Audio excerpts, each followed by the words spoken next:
All right. Hello. Hi. Hi, Georgia. Hello, everybody. Welcome to this week's Learning Space. I am Nicole Gugliucci, postdoc with the CosmoQuest Citizen Science Project. And I have with me my co-host, Georgia Bracey, Hi, everybody. who is not through the wall this time because I Yes, am I was home. thinking about that. I know, a little farther away, but yet still very close. Just All of a across the 5-minute street. drive. Yeah. I'm really spoiled. So I am currently stalking the FedEx truck that has a package I need to sign. So when I run out the door, just ignore me. Yes, and apparently they just teased you by sort of buzzing your house but not stopping, right? I watched the truck drive down the street. I live in a cul-de-sac. It drive down the street, made the U-turn at the end of the cul-de-sac, and drove right back out. I'm like, no. Neener, neener, Nicole. Ha ha. Not giving you your package yet. Well, maybe later. I hate signing for packages. Oh my gosh. Yeah. Anyway, that's So, stuff out of the way. Hi everyone. I see we have hellos from Guido and Nancy and Douglas in the Q&A app. yeah, So, hey there. hooray! I didn't break the Q&A app this time by using the new functionality that breaks the Q&A app. So, if you are watching this and you want to ask questions, leave comments, say hello, have a chat.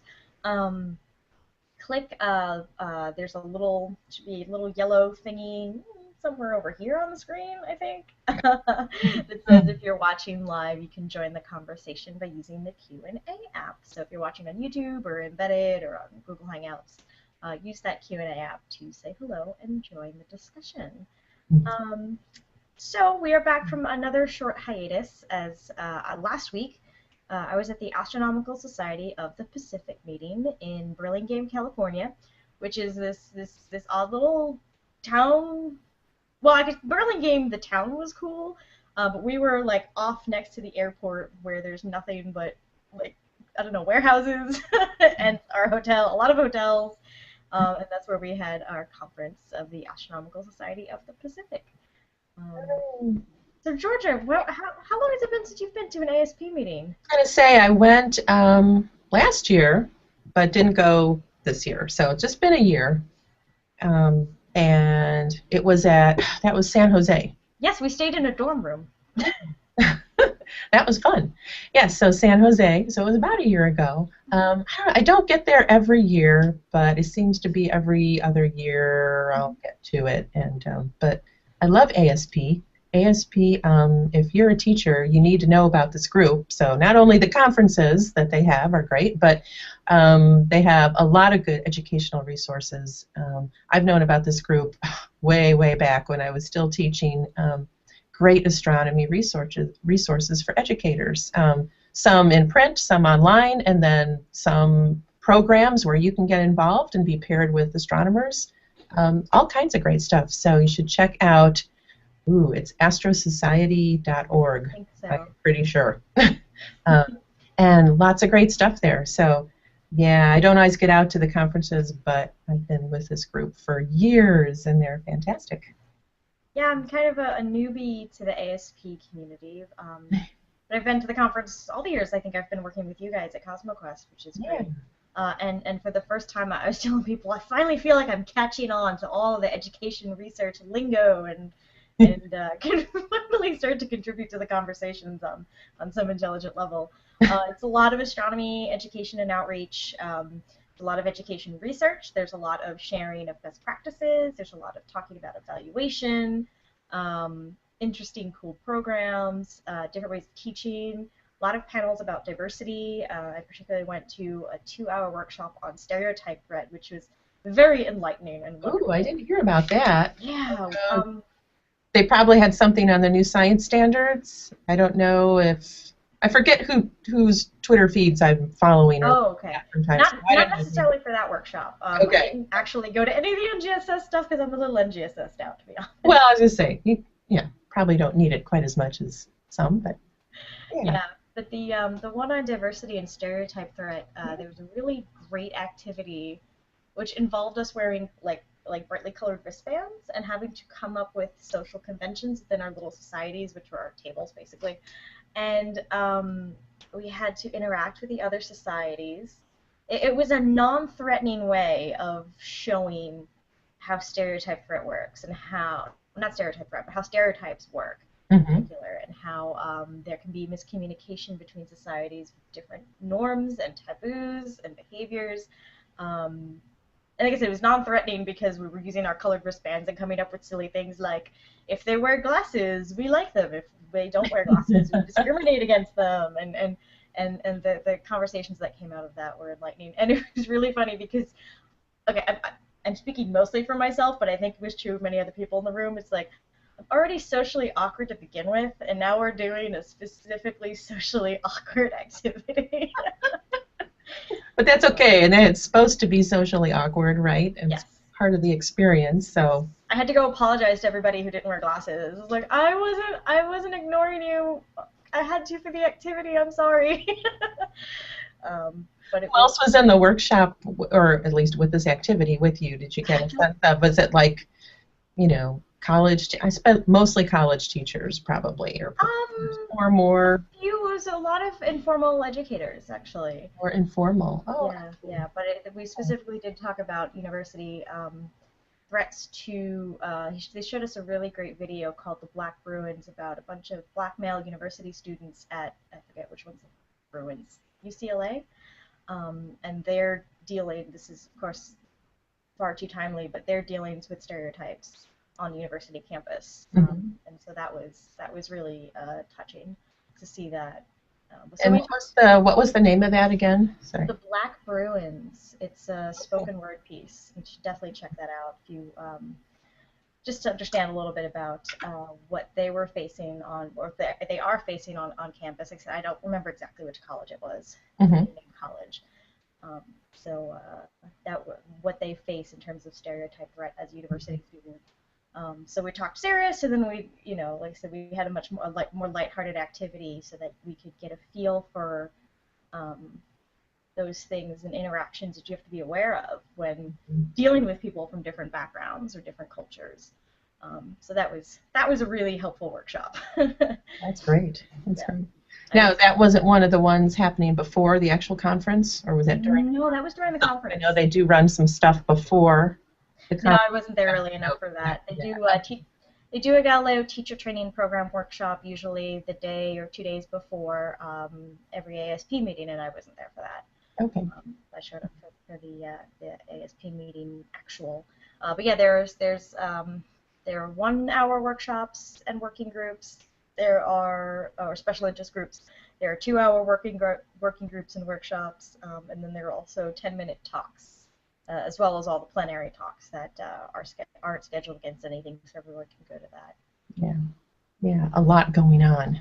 Yes. A lot going on. Sorry, I thought I lost audio for a second. Hangouts is yelling at me. Okay, we're good. So a couple of other things that we talked about. There was a couple of discussions about science literacy and what science literacy means. And I'm going to see if I could screen share this photo. I blogged about this on School of Doubt. Screen share. I blogged about this on School of Doubt. It was an image shown during a talk. Oops, I'm making a mess of things. But showing kind of a taxonomy or hierarchy of scientific literacies. So kind of like Bloom's taxonomy, which, if you're familiar with that, it's like different learning objectives. How would you explain Bloom's taxonomy? Levels of thinking and learning. So from the very basic of just memorizing the facts to all the way up. Now there's a couple different versions of Bloom's, but and you can Google it, but the very highest would be more higher order thinking, like synthesis and evaluation. So from very basic to more complex and deeper ways of thinking and learning. So this is a similar thing. This is a similar thing. It's not quite working the way I have the windows shown. But it talks about science literacy, or a scheme for science literacy, using a pyramid structure like that. And I'll read these off since the type is small and it's a digital camera picture. Can we put this on the web somewhere, or do you? I'm sure I can post that out later. Yeah. But yeah, like I said, I blogged about this. I shared this on School of Doubt, so you can go check out my posts there. So there's fundamental literacies like basic things like the fact that science uses evidence-based reasoning is important, and that is one of the important things we try and get across. We're trying to get across, especially hopefully with the new next generation science standards, is that using evidence-based reasoning to come to a conclusion is the basis of how science works. And understanding that fact and truly grasping that process is probably the most basic thing you can learn about science. And yet we think of science literacy often as, what facts do you know? Do you know that the Earth goes around the sun? And we call people stupid because they answer that question wrong, either because they, legitimately haven't thought about it, or they just got tripped up on the wording. I think that's still a part of it.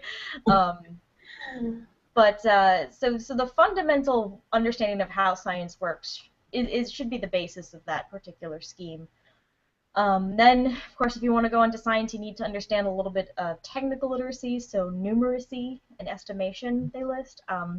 Now, math is scary to so many people, but to be able to think in a very general quantitative way is an important skill that people need for all kinds of jobs, decisions, life decisions, voting, reading the news, anything like that, so that you don't get duped, basically, by someone trying to sell you a line. So that's kind of the next that's like the next level of the pyramid. And only then and only then do we get to scientific content. Like, what are the planets?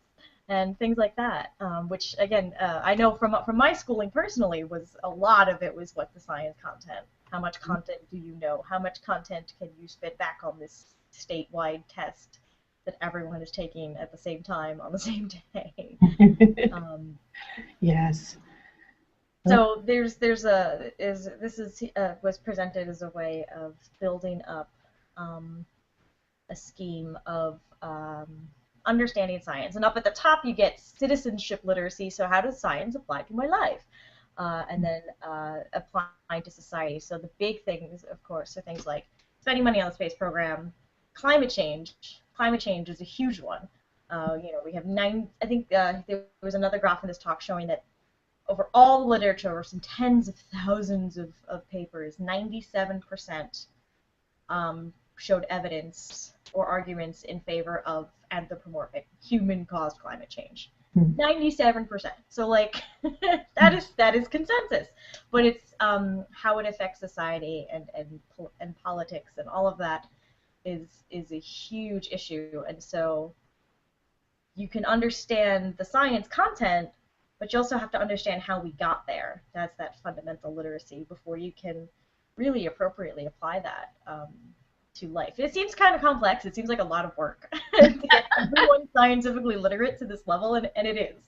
I don't know if you have any thoughts on that. But it looks like it shows you all the pieces, like all the components to being scientifically literate, because literacy is not only having some content knowledge, but it's sort of you need to know more how that content gets to be. How do we know what we know? Kind of like AstronomyCast, and the processes that make it happen, and then how does it apply to my life? Why should I care? Kind of thing. It makes those connections between the world of science and your own personal world, and they should be very well connected, but a lot of times they just aren't, and sometimes we just don't see. We don't see how the connections that are there, and so this looks like a nice sort of schematic to help us see, what's involved. So it's very interesting, and it's interesting. It is kind of like Bloom's taxonomy that you say. There's different ways of thinking about how we learn and how we think. And it's not always that, we just want one over the other. We kind of need them all to work together. So a lot of times people say, oh, one's a lower level and we shouldn't be there. And sometimes maybe that's true, but, you need to be, like you say, at that fundamental level first and then move on from there. So it's all important. It all should be in there. So that's very interesting. So was that I haven't heard of that before. Was that a new sort of proposed schematic I found it. It was in literacy, his or talk, and I've looked over some of his articles on his website, and I didn't see it in any of those I articles. I'm not wondering. sure where it was originally from. It sounded like it was something he had developed as in terms of an argument or a Yeah, presentation. interesting. Um, but I wasn't able to find a published copy of it. But I will share that Maybe picture not yet. now in the comments over on the event pages for that. Some other things that they talked about in terms of literacy are our friend Sandlin Buxner works a lot in understanding where college students get their science knowledge, where they get their science literacy from. Yeah. And so some of that was talked about in here, and in terms of, well, for the most part, most people these days get their last big dose of science in their college gen ed class. Right? You have to take a science course. It's your gen ed. You have to cover it somehow. People get their last science there. Now, enrollment in science courses has dropped significantly between. There was another chart showing over the course of several generations how science courses were on the rise, and science courses are on the rise still in high school, but for Generation Y, or I guess it's the millennials now, we're the millennials, that has precipitously dropped for college level science. But it's still the last place people get their science, even if they only take that one course. And they've been presenting research over the years, and it's been cool watching the research build up as they come to, bring in more data. First of all, they showed that students tend to get their information from Google and Wikipedia and the internet. For most scientific things, when you put it into Google, one of the first things that comes up is Wikipedia. So Googling and Wikipedia are basically synonymous when it comes to a lot of scientific concepts and where students get their information. However, students believe, so they're way more likely to go to the internet than open a textbook or ask their professor. Okay. However, they understand the fact that the most accurate information is going to come from an expert in the field or their professor or a textbook. So even though they don't necessarily use that as the main resource, they realize that's the most accurate source of information, and the students who realize that are more likely to understand the science content. That was some of the new data they showed. More likely to understand the science content, even if they use the internet, as long as they know to use it with caution. So I think that's encouraging, right? For my generation, right? The millennials who go to Google for everything. But use it carefully. Yes, we're using it. But we are using it carefully, and we understand that that's not the be-all and end-all, and it helps to talk to somebody who's, got expertise in the field.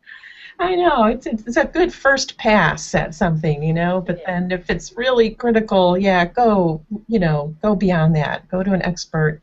Go to at least a peer-reviewed source of some sort. Right. Yeah. And a lot of students, do realize that Google Scholar is the place to go if you want to.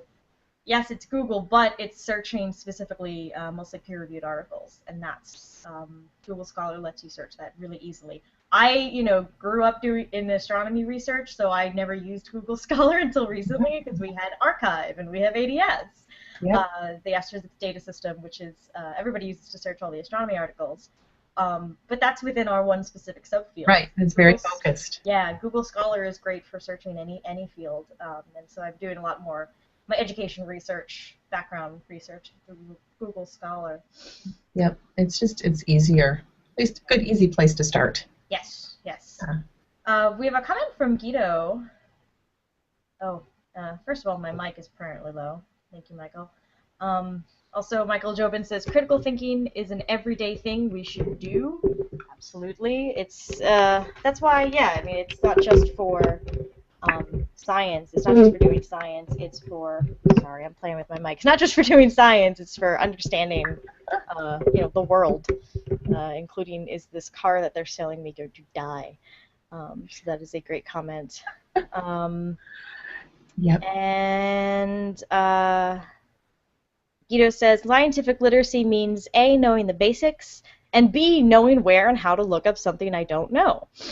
You'd be surprised how many people are not even able to do B, and that's true. That's we have this, we have the brain extension at our fingertips all the time. We just need to know how to use it properly. Yep, and that's where the critical thinking comes in. Yeah. You pull up something on the internet, think about, what's the source, who's writing it, are they biased, Yeah. what are they getting out of it? So lots of good questions to ask that help you think critically about your sources and where you're getting all kinds of information. So excellent points. And Nancy adds, another aspect to scientific literacy is not being afraid to admit you don't know something and asking the appropriate questions to enable learning. Not only does asking the appropriate questions enable learning, it also, I think, enables science itself. I mean, you need to be able to ask the right questions of the universe before you can get the right answers. Yeah, and it's so important to be able to say that you don't know. That's something I know teachers often have trouble doing because there's this idea about, being the teacher and you're supposed to know it all, and, because that's your role somehow up in front of the classroom. And it's actually much more helpful to your students if you can say, oh, I don't know, but here's how we can find out. We can go to the internet, and maybe we can Google, and maybe we can look up in Wikipedia, but then we'll think critically about what we're seeing and find some good sources, and we will figure it out. But just being able to say, I don't know, opens up all kinds of great inquiry avenues for students and for teachers. You're a teacher, you're an adult, you're a scientist, you're still learning. So. Yay, remember, you're never going to stop learning. Yay, adult learners, lifelong learning. Yay. Yeah, I start teaching next week, so I have to remember that. That's right. I don't know, but I can find out. So write that down. It's okay to say I don't know.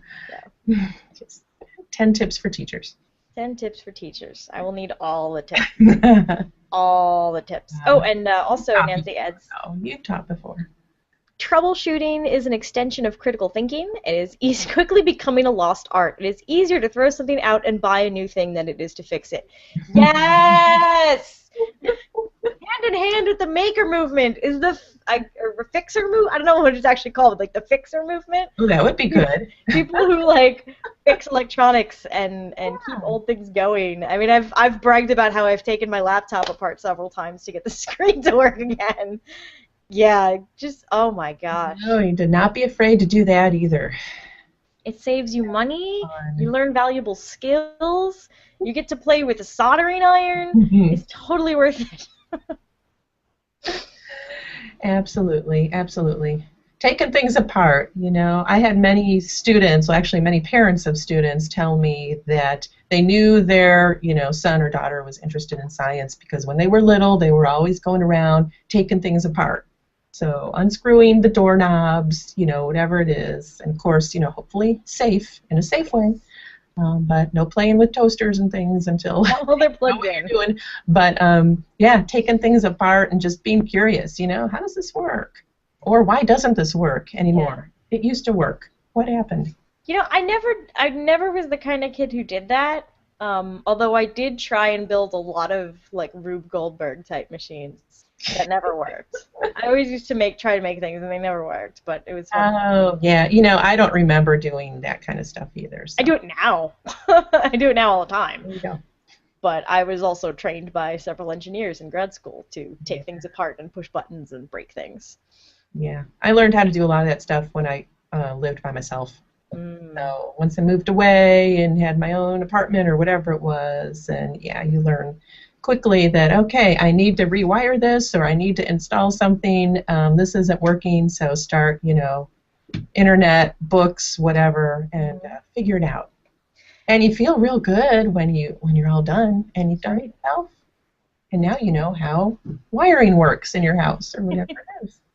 Or the automatic windows in your car. I could totally do that now. It's not great, but I can do it. Very true. Yeah, I had a friend in grad school who was our IT sysadmin for the astronomy department, and if you came to him with a problem, his first thing is I will not look at your problem until you Google it first. Google it, try what they say, because there's all these listservs and forums, and you just, type your error message in, because most of our problems were either Linux or Mac based. Yep. Yeah, and if you can't find the problem to your solution after, an hour or so of that, then call him. Don't bother him until you've Googled it. Yep. You gotta try first. Yeah. Yeah. So, so stereotypes. So. Stereotypes, literacy. What was any other big? There's some great issues. I've got one more comment from Carrie Karstner. When a child asks you a question, it is always good to have them write the question down and then brainstorm how to find answers, even if you already know the answer. That makes scientific thinking second nature. So that's a really good suggestion, because it feels nice to be the person with the answers and answering the kids' questions, but it'll help. Yeah, and it's and you're empowering your student or your child or whoever. Your friend. Your learner. That's right. Giving them the skills to be independent. And, so it's always never a bad idea to ask for help, but you don't want to have somebody just doing it for you. And I tutor a little bit now and then, and I really, instead of, because you're always getting asked, these direct questions, and, instead of just giving the answer, which is the quick and easy thing, see if you can sort of lead them to find the answer reasonably in a few steps, and that'll, make them, so much better at learning, from then on. Yes. So they become a better learner. Until you break down and start yelling, pi over 2, the answer's pi over 2! Like famous, like a famous PhD comic. The early ones. Oh, all right, so some of the other things, so I did tweet the title slide of Carolyn Brinkworth's talk. She will be joining us. She'll be joining us in a couple weeks. We'll be talking about the irrelevant astronomy videos. And I forgot what the original title was, but she rewrote it to something that was amusing and made sense. Which people in the U.S. agree we should fund science? What are they like, and how can we make more of them? It's a very interesting question. So she's wrapping up her research into that. And what she found was that back to literacy question, knowledge of science content does not at all correlate with desire to fund science. There's not necessarily a correlation there. The correlation exists between an interest in science and the desire to fund science. So you could be interested in it and still not be able to pass it, pass a test of facts or whatever. But the people who are pushing for science have an interest even if they don't have all the knowledge. They at least realize, hey, this is cool stuff. I count myself in that arena for most sciences. Like, I have no idea what's going on, but it's awesome. I'm fascinated by all kinds of science, even though like I said, I have no idea what's going on. That is amazing, and that's great. Because even in, like you mentioned, a lot of people, they go to college and they get one science course maybe.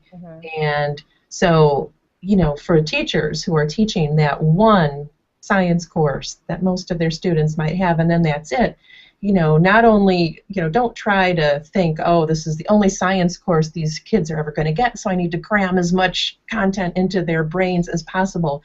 No, do a little content maybe, but then capture their imagination and their interest with showing them how science works and how cool it is. That can be such a great part of these courses, these 101 courses that a lot of those students, that's all they're going to have. Astro 101 is a perfect example. Right. Geoscience 101, all kinds, and that's all they're going to have. So, they can't know it all. Nobody can know it all. But maybe you can capture their interest and their imagination, and they could see how cool science is. And then, they can go off and vote and make good decisions. Realize that science is important. It's important that somebody is doing that climate change research, and somebody is doing that cancer research, and yes, even somebody is doing that astronomy research that matters. Yeah. Somehow in the big picture. Yep. Yep. Thinking about my class again. I'm gonna those students. This is their only science class. So your students are going to be teachers. That's right. A lot of them, yeah, most of them are going to be Really our elementary ed majors. So Yeah. they're going to be teaching little kids, and so that's my goal, is to teach them that science is awesome. Gosh, honestly, no pressure, Nicole, but you have you have a great responsibility, because those are they're going to be teachers. Think of how many more students they're going to impact. And so what those teachers think and feel about science is going to just be multiplied throughout all their, legions of students that they have. You're going to have legions. Have fun with that. No, but that's really important. So that's because, science majors, they're probably already kind of interested in science. They're going to be science majors. But the ones that are not majors, the ones that are going to be teachers, or they're going to be, politicians, they're going to be up there, making policy decisions, and just anyone else who's just going to vote. Really important that they at least get, a glimpse of the importance and the coolness of science. They don't have to. Or something as little as putting a plastic piece of kitchenware in your dishwasher and having the heat setting. You want to think about those things, because then you can't grind coffee. Do we have a story? Okay. I just realized this was still sitting there, and I haven't really shown this yet. This is what happens when plastic gets melted. This is, if I had bothered with critical thinking and wasn't just lazy, I would have realized that the water jets would have kicked it out of place and onto the metal heater and melted the thing. Science is everywhere, you guys. Science is important. It is. It is. So yeah, that was. Imagine at ASP you get some current news. Were there any talks about any breaking stories, any just updates on science? That's interesting. There usually is a science talk, and I don't remember there being a strict science talk this time around. Last year or 2 years ago, there was a really good one about Kepler. That I still use as a basis for whenever I talk about exoplanets. But I don't think there was a major science talk. The first plenary session was devoted to talking about the consolidation of STEM education. So STEM, science, technology, engineering, mathematics. If you don't know that piece of jargon, the consolidation of the STEM education and outreach efforts in the United States at the level of the federal budget, which was all way above my pay grade. Myself and the other, I'd say, younger or newer to the field audience members were just kind of overwhelmed. So I can't really relay. I can't really relay. And if you go back and watch the tweets from that session, I don't think any of us were able to relay in tweetable format the main points of that, except that there's a lot of reorganizing being done at high levels, and that NASA is not getting cut out of it the way the plan was originally slated. NASA is going to have a pretty important role in consolidating and organizing STEM education in the U.S. So it'll be NSF, National Science Foundation, it'll be NASA, it'll be the Smithsonian, it'll be the Department of Education, it'll be a couple of other agencies. So that's the closest thing to news that we talked about. Yes. Okay. Somebody tried to explain that to us, and I'm pretty sure I still didn't get it. It's above my pay grade. Above my pay grade. Yeah. In fact, somebody asked them to summarize it in a tweetable format, and they couldn't. It was just impossible. But I think they're putting the slides up, so I'll have to dig into that sometime later. We should all go over together and try and figure out what's going on.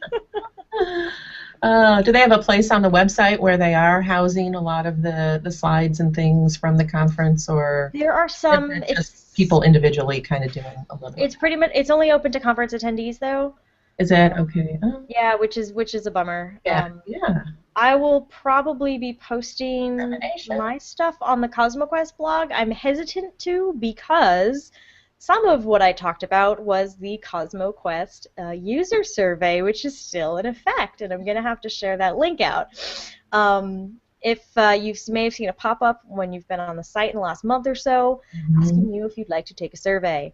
And if you do, that helps us do this research into citizen science motivations.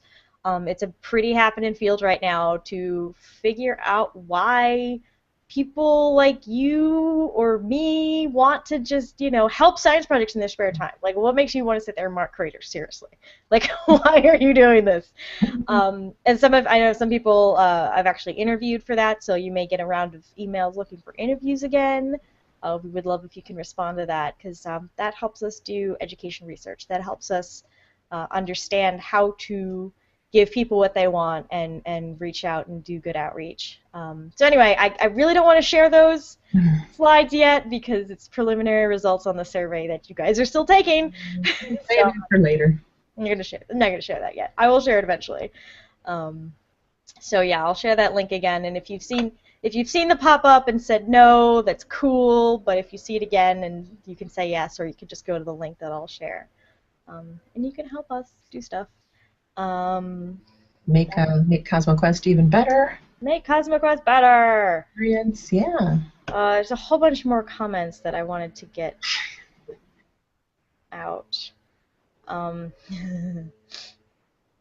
With great, I don't know what this was in reference to, because we've talked about a lot of things that this could be in reference to, but Michael Jobin reminds us that with great power comes great responsibility.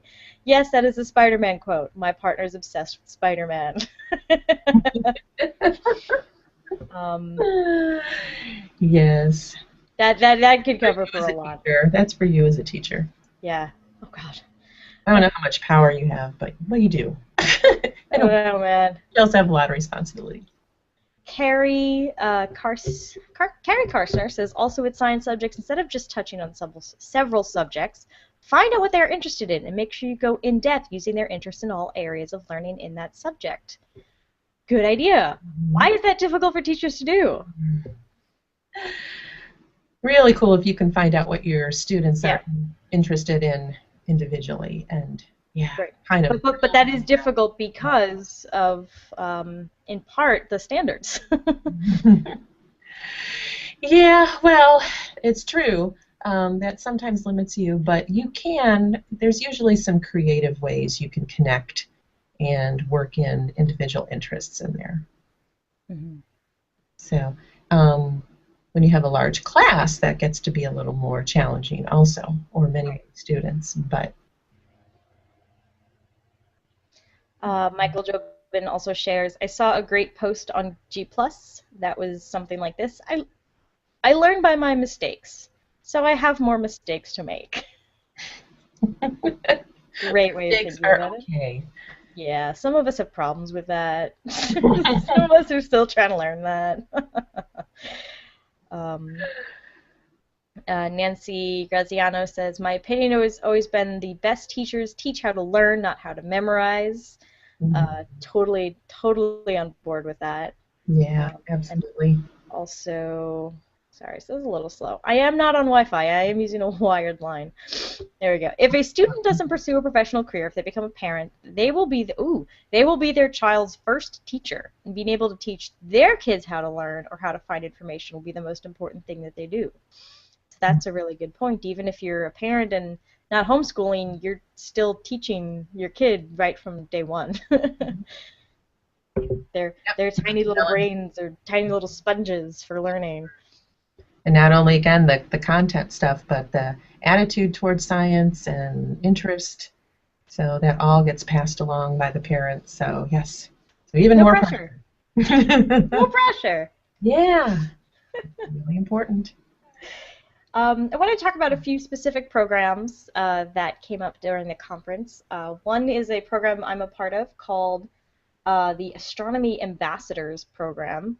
The Astronomy Ambassadors is a joint effort between the American Astronomical Society and the Astronomical Society of the Pacific to train early career scientists to do good outreach. Those of us who are, there's a few undergrads, mainly grad students, some postdocs, and some early career professors who have taken this program. It's 2 years old now. It happens, it's the workshop that happens usually before the big winter AAS meeting in January. They're also going to have a workshop before the Division of Planetary Sciences meeting coming up in the fall. So there'll be there'll be a cohort, as we're called, a cohort of people from that conference coming as well. So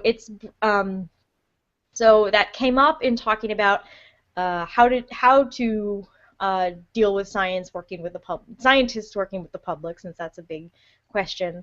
And then those of us who are astronomy ambassadors did a special interest group as well, talking about the program from our perspective as participants and how we think it could improve things in general. One thing I'm kind of gung-ho about, is strengthening ties between young science professionals who are interested in EPO and the EPO community. Because when I was a grad student doing outreach, I didn't know there was all this education research that could tell me how to do it effectively. I didn't know there were people I could talk to. I didn't know about evaluation procedures. A lot of grad students are just kind of thrown out there with the telescope and talk about science, which is fun and great, but there are many more layers to that. And so we've tossed around the idea of starting kind of an EPO 101, education and public outreach 101 for scientists, making that a kind of a website or a wiki of some sort. Like, here's best practices, here's some research articles you should check out. There's a site coming along. I think Carolyn Brinkworth is also involved in this. It's called STEM Dex. Georgia, you probably heard of it the last time. Sounds familiar, yes. It's going to be a website that kind of reviews and collates all the best education research or science education research, STEM education research. And so that is coming along, but that's kind of...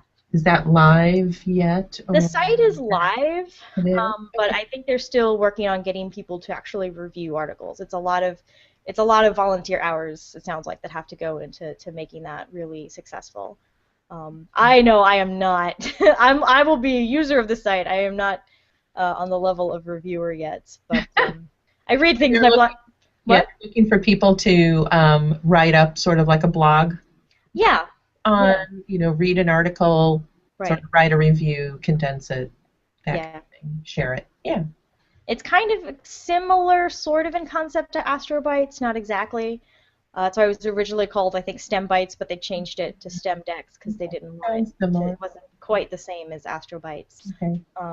Astrobytes is a blog that did come up. It's a blog of astronomy grad students. We've had at least one of them on the show before talking about it.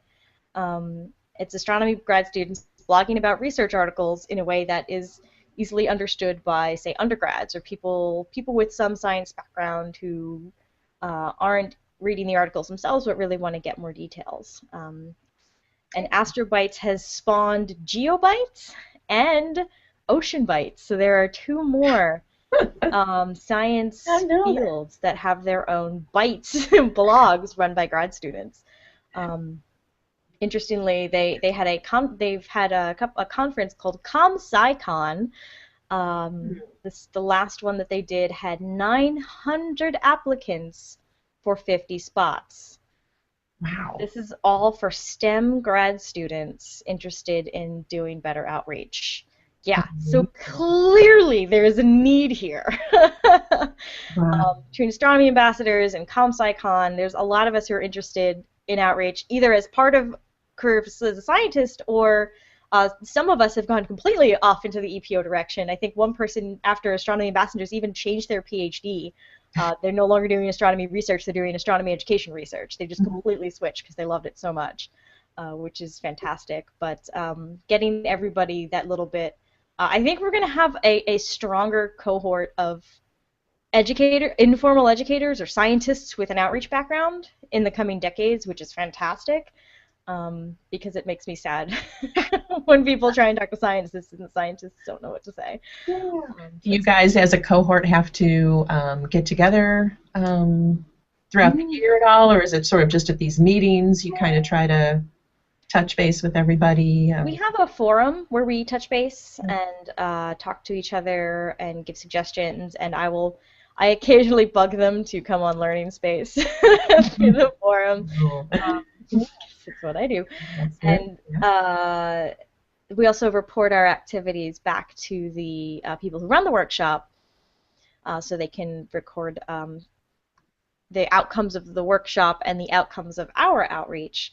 So I actually got to look at that, since in preparing for the working group they sent us that, and I got to look at that data, and there's a lot of it, even though some of us are a little behind on submitting our logs. You have to do a minimum of 2 events or some number of hours. It's like way below what I do normally, so I didn't even worry about it as far as minimum goes. But it's nice to keep track of all the things that we're doing as a group. There was one Google Hangout. There may be more in the future where we kind of get together virtually and chat. Of course, that's limited to 10 people, and there's more than 10 people in a cohort, it's like 20, 25.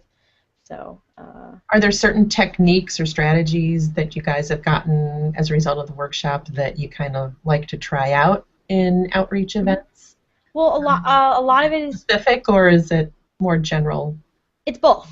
Some of it is here's some cool hands-on activities you might want to do, including the comet activity, which Dennis Schatz from the Pacific Science Center does and came up with in his garage with his son when Halley's Comet came around. I'm like, okay, you're the guy responsible for the comet that I do all the time. So they show, and like pocket solar system, and so they show cool activities like that. You also talk about practices like using questions to lead people to think about a discrepant event, for example. Oh God, there's this really good activity. I don't remember what it's called, but you have to, somebody has a picture. It's this very simple drawing, and they have to describe it to somebody else. And that person has to draw what they're describing, and there are different levels of feedback allowed. That is it's another very, it's kind of a silly example, but it's an enlightening activity. It's a great communication activity, yes. Right.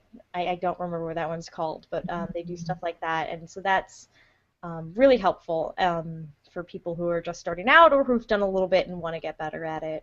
Yeah. I'm pretty sure they'll have applications open for the next American Astronomical Society meeting. Sure, I was going to ask you, if people are interested in that program. Right. So that one I will send around that link as well. But if you just Google Astronomy Ambassadors. the ASP site and the AAS site? The AAS site was the one that came out first, but it's a joint program of the two of them. So. Yeah. Okay. Yeah, it's really cool, and I'm hoping now that I am an ambassador, I can help work with the program and get some more of these resources out there for people who can't necessarily make the workshop or who don't get in because it's also oversubscribed. Not 900 to 50 like ComSciCon, but it's oversubscribed. That just blew me away. Like they got 900 applications from grad students in STEM careers for this 50-person workshop. Yeah, it's a workshop on how to do outreach. They got 9. You're really holding it in like Hawaii? Boston. Oh, Boston. Okay. No, it was Boston. It was actually at the Microsoft Research Center where we had the last astronomy meeting, so I actually recognized all the backdrops. I was like, oh, I've been there. Lovely, lovely site. We almost feel bad walking in with all of our Apple computers. Well, that's fantastic, though. That's great that there's such an interest. Sign of good things to come, definitely. Trying to think of what else. Another program that was talked about because it's a part of the ASP, which I love and want to promote one more time, is the Night Sky Network. This is a resource for astronomy clubs around the United States. They will. I think I got a package just before I left for the conference. If you do and log your outreach events, they will send you goodies. They will send you outreach kits so that you can talk about different astronomy and astrophysics concepts at your star parties, either at a lighted section of the star party or indoors or during the day to a class. So it's a great outreach resource for astronomers, for amateur astronomers, for anyone who's interested in astronomy. So we've talked about outreach opportunities for grad students, for early career, and now this is just anyone who's interested. I am I am a member organization. That's not right. It's the SIUE Star for Southern Illinois University. It has to be a club. Star Party organization, which lately has been me, but there's like you're listed, and Tom Foster, who worked on it for years and years, is listed. A bunch of people are listed but because we do specifically outreach, we have benefited greatly from being part of the Night Sky Network, and sharing our resources and getting their resources. And the people who run it are fabulous, and we did a show with That's right. them a while back, so you should go check that out in our archives as well. Yeah. Night Sky Network for the win. Great resource. And one more I definitely want to share. It's called AstroPix. And I'm going to screen share this. And that's one I had not heard of. I got a whole bunch of pins. A whole bunch of their pins. I need to figure out what to do with these pins. I need to give one to me. Okay, I'll give one to you. I'll make one. Figure out some way to give away the rest. AstroPix is a project out of Caltech. Let's see if I can screen share this properly. And it's a repository for pictures from large telescopes. It primarily seems to be housing space telescopes right now. They've got Chandra. They've got some ground-based telescopes through the European Southern Observatory. GALEX is an ultraviolet space telescope. Herschel's infrared. Hubble, you all know what Hubble is. NuSTAR is X-ray, Planck is radio, microwave, Spitzer's infrared. So lots of different. Oh, and Worldwide Telescope, which is amazing, and why I still think Microsoft is cool. This puts together all of these images from all of these repositories and surveys and professional instruments, and lets you search for them, browse by topic, browse by object, and it gives you all kinds of useful data. So let's see if I can knock things over. Whoops. Cats. See if this works. Cassiopeia. Are these all like shareable, usable? Are they? Obviously, I know a lot are NASA. Yes, so they all show what kind of credit information they have. Yeah, okay. So Cas-A is a supernova remnant, and there's a whole bunch of, some of these are not quite Cas-A, but there's a whole bunch of information. This particular image is an X-ray image from NuSTAR. It tells you basic information like the distance, what type of object it is. You can download all of these different image sizes. You can view it in Worldwide Telescope, which lets you overlay different wavelengths. Tells you what wavelengths are, like tells you the color mapping of what wavelengths are in the picture. Nice. Like these are the X-ray colors, these are the optical colors, and then tells you a little bit about the object. And it's got image use. Yeah, so basically anything from NASA's public domain. Sure. But it's got image use policies, the sources. The people from the Chandra EPO team spent some time talking about, as again we've had them on Learning Space too, talking about how to make blobby X-ray images pretty.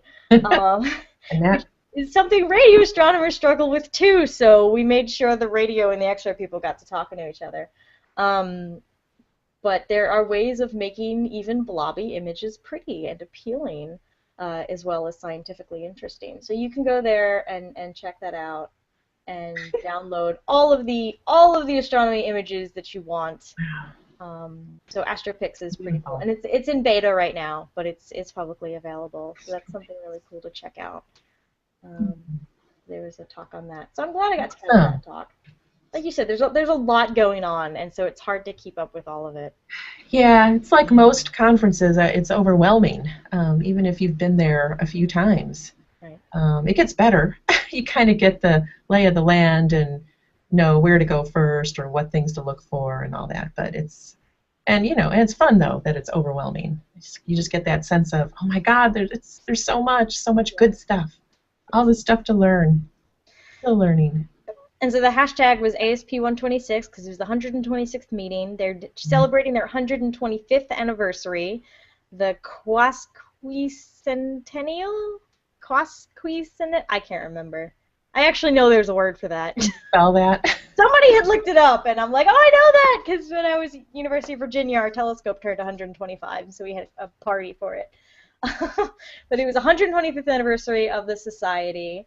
which was awesome. And yeah, the hashtags, so some of us started using hashtag ASP2014 before the conference started because we were jumping the gun and tweeting about it excitedly before it happened, not realizing that ASP is a very commonly used acronym, and there were several other conferences going on that used ASP. One was a summer camp. I couldn't tell what it was. Another one looked like it was about insects, and then there was totally an African school of physics happening at the same time, all using this. So the official hashtag was ASP126. So you can look at that hashtag on Twitter to see all the discussion. Shorter. It's one thing shorter. It's good. Yeah. It's one thing shorter, and it didn't conflict with all the other people using ASP 2014. That's all right. You know, the 126th time the group has got together. Yes, which is fantastic. Awesome. So when is the next, or where is the next meeting? Maybe I should say. I don't know. It's usually somewhere on the West Coast. Like the last 3 I've been to were Tucson, San Jose, and Burlingame, California, San Francisco. So it's going to be somewhere out there, hence ASP, but I don't know if that's actually been announced yet. Sometime next summer. Sometime next summer. I'll pay attention again when the abstract deadline comes up. That's what we all do. Like, oh my God, abstract deadline. Type. Yeah, it kind of comes around fast, though, really. Yeah. Not as fast as some other conferences that I won't mention, whose deadlines happen for the next year during the conference itself. Oh, well, that's a little overachievers. I don't know. Still got that one in. That's what's important. Yeah, that's pretty much all I had. I know you wanted to say a word about some interesting astronomical sites that people can see later this month. Oh, yeah, and not too much later. Actually, I was just looking, and you can, because this is an early morning thing, so I always love when the planets get together, and so Jupiter and Venus are in the process of coming together, so they appear in the sky early morning, about an hour before sunrise. So get your coffee and get out there. Some of us are teaching 8 a.m. classes. Functions in a long time, and so Monday, the morning of Monday the 18th, is when they will be at their closest.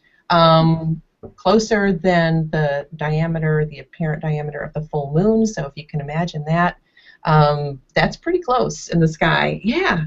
And in fact, somewhere I was reading, you will be able to blot them both out with the eraser of a pencil held at arm's length, which is pretty amazing. You got a pencil handy. So anyway, just an amazing sight to see because these are, of course, some of the brightest objects in the sky, Venus and Jupiter. Coming close together in the morning, look towards sunrise, look towards the east, about an hour ahead of time, hour before sunrise, and just be amazed. Yay. So that is, they're getting closer by about a degree, I think. I might be off by that. But slowly closer and closer, so you can, go out tomorrow morning and take a look and then see how they change. And Monday morning's the closest, so that's a cool thing. I may be up. Early morning people. I don't have a choice. I'm teaching it at 8 a.m.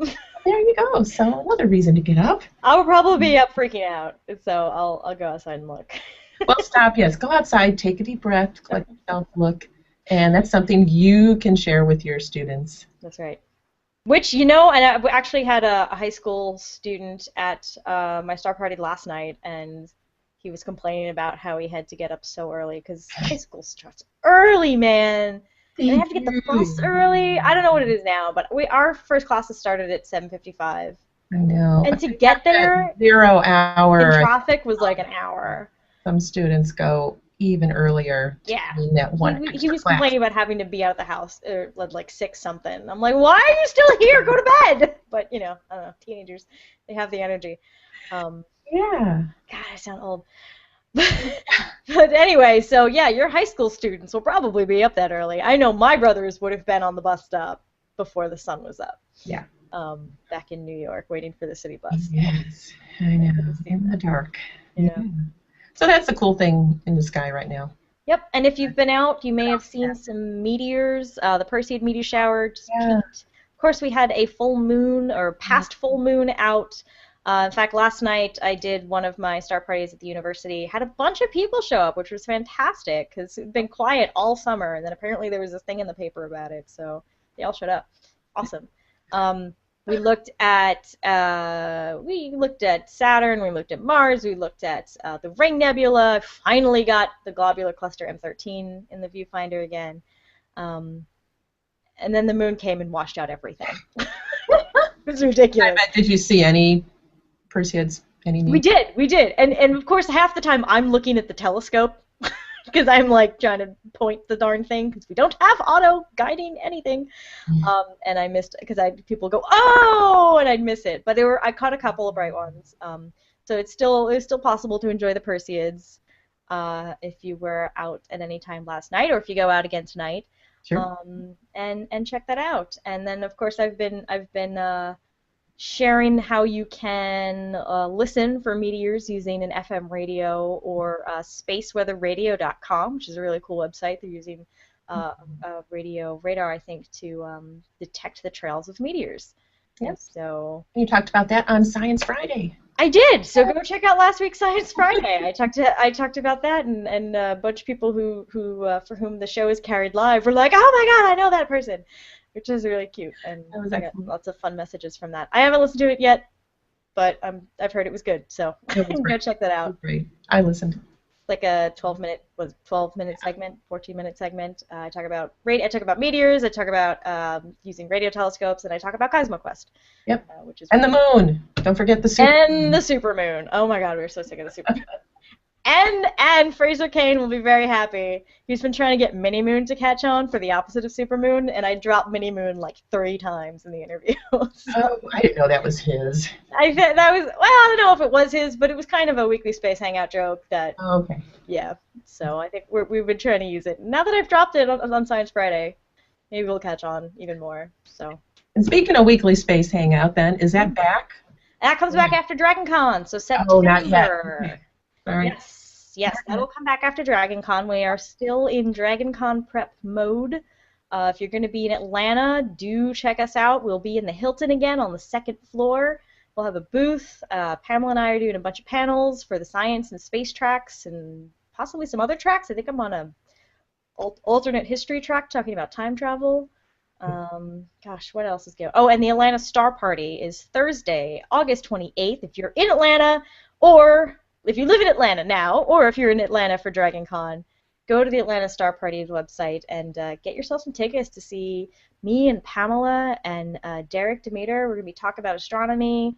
We are going to hopefully rope in some of our virtual Star Party peeps to show us some images and have a good time and raise money for charity. Great cause. Yeah, that's all the brain dump of things. And I just saw the FedEx truck like drive down the street and turn around and drive away again. Like He's as I'm sitting here. You now. He's taunting you. Taunting me. You're taunting me. Oh. All right. Thanks, everybody. I know we've had. That's it. Huh? We had some more comments. People have been looking for the Perseids, but they had some clouds. So remember, even if it's cloudy, you can use the space weather radio to listen. It'll be great. I know. And seriously, like sometimes I work really well to white noise, and so like this background static that occasionally has a beep in it is really good if you need to concentrate on something. And you want to listen to something that's not distracting, go listen to meteors. The meteor shower happened. It's silly and fun. Yeah, that's pretty Scientific much white noise. Yes, gotta love the white noise. All right, I'm gonna continue stocking my FedEx package. Go check for your package. Go on. Thank you, Georgia. Thank you very much. Next week, who do we have next week? I'm sorry, I never remember to look. I have the schedule pre-planned all the way through September, and I never remember who has which date until like look at the schedule. Yours are gonna be probably faster than mine. Let me see. Almost there. Next week. Is it? Is it Toys and Trash? I was going to say, it looks like it's Toys from Trash, yes. Arvind Gupta, I did a test hangout with him while I was at ASP. He is so excited to do this hangout. I can't wait. Really great, interesting toys, a lot of them science-related and astronomy-related that you can make out of any household item that you've got laying around. It's amazing. He was super excited, and so we're excited to have him on. Actually, it's going to be at a funky time. It's going to be daytime Indian Standard Time, which means it's going to be late night Tuesday our time. So yeah, if you can't make it, that's cool. As usual, it'll be recorded. But we did move the time around to so that it's during the day when his museum is open, that he can do the broadcast. So Okay. that's next week's show. I will post an event with the proper time and get all that going. Okay. Excellent. Well, thanks for the update on ASP. Woot. Thank you, Georgia. Here. All right. Very good. Get your package. I will. Thanks, everybody. We'll Yes, see you next week. Thanks, everybody, for tuning in. All right. We'll see you next week. Bye.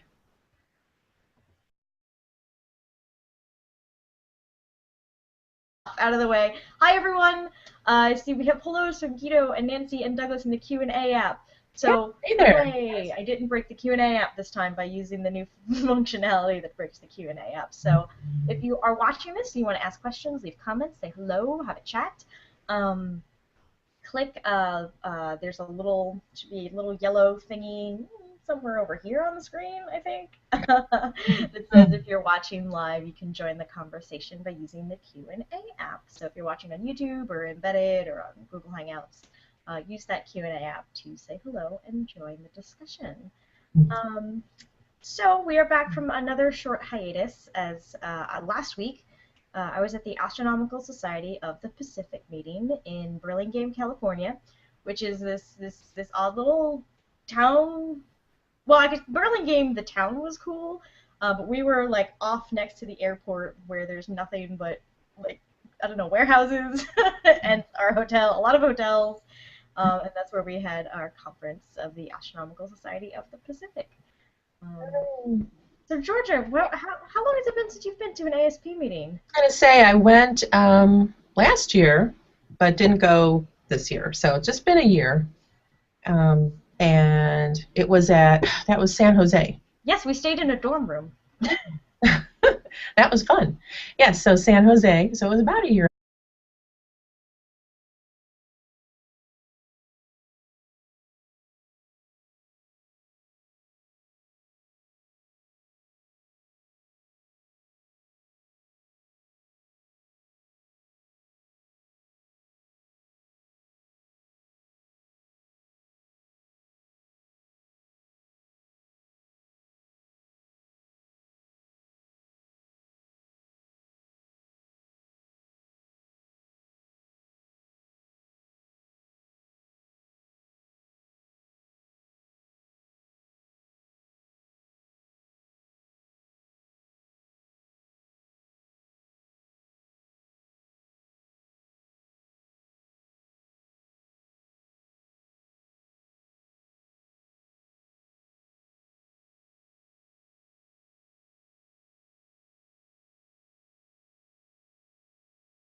Ago. I don't get there every year, but it seems to be every other year I'll get to it. And but I love ASP.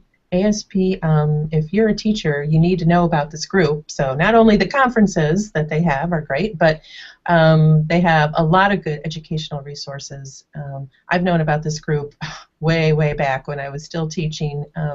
Great astronomy resources for educators. Some in print, some online, and then some programs where you can get involved and be paired with astronomers. All kinds of great stuff. So you should check out, it's astrosociety.org. I think so. I'm pretty sure. And lots of great stuff there. So yeah, I don't always get out to the conferences, but I've been with this group for years, and they're fantastic. Yeah, I'm kind of a newbie to the ASP community. But I've been to the conference all the years. I think I've been working with you guys at CosmoQuest, which is great. And for the first time, I was telling people I finally feel like I'm catching on to all of the education research lingo and and can finally start to contribute to the conversations on some intelligent level. It's a lot of astronomy education and outreach, a lot of education research. There's a lot of sharing of best practices. There's a lot of talking about evaluation, interesting, cool programs, different ways of teaching, a lot of panels about diversity.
All right, hello. Hi. Hi, Georgia. Hello, everybody. Welcome to this week's Learning Space. I am Nicole Gugliucci, postdoc with the CosmoQuest Citizen Science Project, and I have with me my co-host, Georgia Bracey. Hi, everybody. Who is not through the wall this time because I am home. About that, I know, a little farther away, but yet still very close. Just all of a 5-minute drive. Yeah. I'm really spoiled. So I am currently stalking the FedEx truck that has a package I need to sign. So when I run out the door, just ignore me.